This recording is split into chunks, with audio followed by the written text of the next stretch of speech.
Ils n'ont jamais voulu que tu deviennes Dieu car ils craignent ce que tu peux être dans toute ta puissance.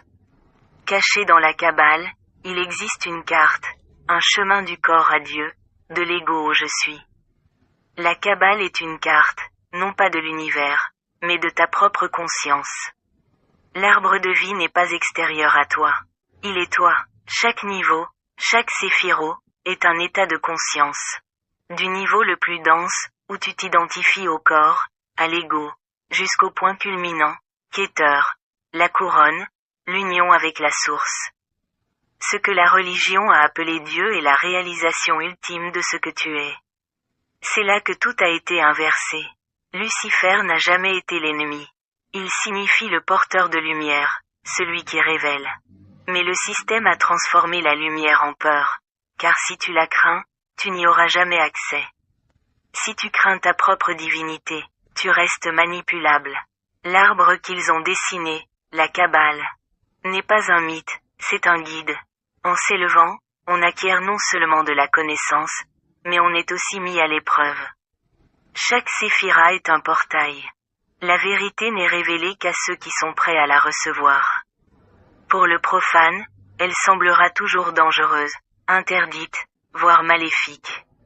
Non pas parce qu'elle l'est, mais parce qu'il est incapable de voir. Le profane rejette ce qu'il ne comprend pas. L'initié reconnaît ce dont il se souvient. Alors, la question est, avez-vous des yeux pour voir? Avez-vous des oreilles pour entendre? Et si oui, commentez le code OUL. Le monde entier est hypnotisé. Ceci n'est pas une théorie. C'est une observation. La prochaine fois que vous commandez un Uber, regardez le chauffeur. Les mains qui bougent, les yeux sur la route, la musique en fond, mais aucune présence, aucune conscience.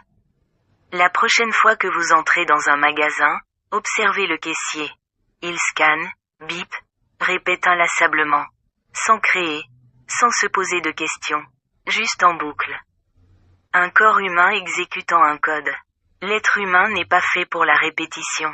Il est fait pour créer, explorer, s'épanouir et prendre conscience de soi. Mais la répétition tue la conscience.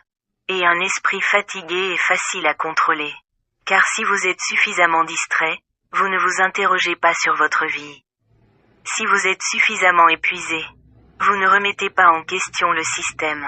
Si vous êtes suffisamment diverti, vous ne vous demandez pas qui détient réellement le pouvoir. Et pendant que vous faites défiler votre fil d'actualité, que vous consommez, que vous dormez, des décisions sont prises, des guerres sont menées, des vérités sont cachées, et personne ne réagit. Car l'esprit collectif est hypnotisé, opérant dans un champ partagé, un égrégore programmé. Voici la vérité qu'ils ne veulent pas que vous réalisiez. Vous n'êtes pas le programme. C'est vous qui l'exécutez. Cette vidéo n'est pas qu'une simple vidéo. C'est une véritable campagne de communication. Elle a été conçue comme un manuel de manipulation. Et tout ce qui se passe dans votre vie, au travail, dans vos relations, en politique, y est décrit avec une précision effrayante. Nul ne peut se préparer à l'inconnu. Votre patron vous fait subir cela chaque semaine. Votre politicien préféré le fait à chaque discours. Cet ami qui vous a trahi a agi ainsi pendant des années et vous n'avez jamais compris comment vous êtes tombé dans le piège.